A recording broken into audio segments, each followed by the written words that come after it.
What was that like, being a guy who was part of the system? It was cool, just knowing some guys from there, and just I know a lot of guys in the organization, so it was cool for that organization to go out there and win it for the first time in a while.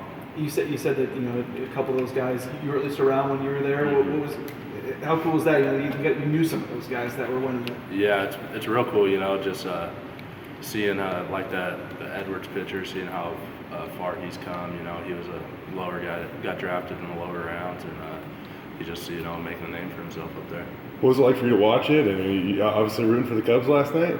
Yeah, it was cool. I was rooting for him, obviously. I know a lot of guys from there still, like I said, and keep in touch with some of them in the lower level, so it's cool.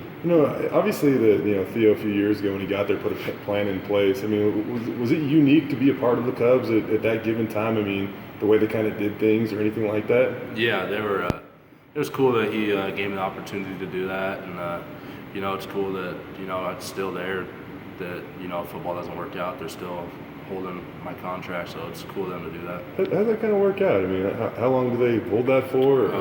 I signed a 4-year contract, and I played 2 years of it, so if football wasn't to work out, I could go back and give it a shot and see what happened. So it's 2 years left for any time, not necessarily this. Yeah. Okay, gotcha. Did you ever meet Theo Epstein or anything like No. that? Okay. No. What about like Madden or I don't know if you would have. Yeah. No, I don't know. Theo I might have kept in touch with him over the phone one time or something, but I've talked to so many guys, I honestly, in that organization that I can't remember. Yeah. Did you grow up a fan of a certain team? I was a Yankees fan. Okay. I was a big A-Rod fan, so. But so maybe just for Chicago to kind of end that, like you said, it's been a long time. It's been a very long time. So how cool was that to see? That was real cool. There's a lot of Cubs fans around, the older people that haven't been able to see that, like Dell. He's a big Cubs fan, so it's cool for them to go out and get that done. The way they chose to kind of do it, I mean, a big part of their team they drafted and kind of were patient with the young guys, and they add a guy like Lester and Lackey and some of the veteran arms and stuff like that. I mean, is it kind of cool? And was there maybe pressure on some of the young guys to eventually erase that 108-year curse? Yeah, I'm not sure. I mean, I don't know if there was a lot of pressure. I just know that they went after a lot of talented young guys that they knew were going to develop and be great players. Now they have them for a while, so it looks like they're set for a long time. How much do you watch baseball still? I mean, how much do you keep track of what the Cubs are doing this year? I watched the Cubs a lot. They're about the only team I really paid attention to that much. When they came on, I'd watch it, and they had a great season. How have you felt lately, getting back in the mix a little bit? Obviously, getting over that injury, it seems like really active against Wyoming. Yeah, it was nice to get back out there and just get back on my knee again and trust it, and felt good. That seemed like it was a process for you. It wasn't just being able to slot yourself back in. What was it like, kind of being? Yeah, it was a process. It's just kind of a little nagging injury that sometimes it hurts on certain things. So you just gotta do a lot of rehab on it and get it strong again. How do you kind of deal with it all mentally? And I mean, you finally get into a role where you're starting, and then I mean, it was what, a quarter, like half a quarter in, and it kind of impacted your season.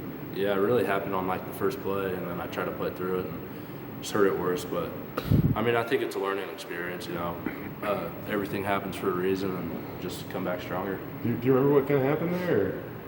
Yeah, I mean, it was just a certain play. My leg got caught weird on the turf, and it's kind of weird turf up there. It's longer. My cleats just got stuck and tweaked it. So it's kind of unfortunate. But what's the attitude been like on the team? You guys, don't try to think back to Saturday, but also you kind of have to let it kind of push you. How you guys try to balance that this week? Yeah, we're just trying to go out there and just go out there and play a great game. One of the best games we played. Just to forget about that. You got to use it as motivation a little bit and clean up the things we messed up. But we just got to go out there and just can't worry about that game during the game. Just go out there and show them what we've done all season. As you guys keep winning, it was cumulative effect. I mean, you guys were undefeated week after week and stuff like that. I don't want to say pressure, but that sort of thought enter your mind that you guys have to maintain that. I don't think so. I think our guys do a good job of just taking it one game at a time. I think Wyoming played a great game, and a couple of things fell their way, and we give a lot of credit to them. They're a good team and well coached, and they just came out there and beat us.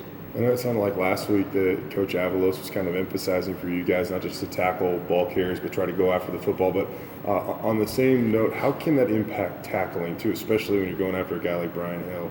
Yeah, you just got. If you're the first guy there, you can't be going after the strip attempts, or else he's gonna break through your arm tackles. So you gotta be the. If you're the first guy there, wrap him up, and all the other guys that join the party come in and rip it out. I don't know if it. How do you guys feel like you did? I guess in those regards. I think it definitely could have been better. He's a good back, but there's multiple missed tackles out there where we just gotta wrap up and bring our feet and take them down. When you guys kind of look at San Jose State, what stands out? And obviously you're playing them in 24 hours a dish, but what kind of stands out? Yeah, they're another good team. They got an athletic quarterback that we're gonna have to be aware of. Can't let them get outside the pocket and hurt us. And I think we just got to go out there and execute and not make those little mental mistakes that hurt us last week. What do you do the night before a game? How do you kind of unwind and get ready? Usually I'll go watch a little film and. After that, I'll just watch a movie, try to relax my mind a little bit with me and Vallejo, our roommates. So we just kind of chill and lay back and just get our mind dry and get ready to go. Good that baseball game wasn't tonight then? Because obviously Yeah. staying up late in mid-10s. I definitely would have probably watched it. Those late games let you sleep in a little bit, so you get to relax a little bit and have a little fun. So. Appreciate it.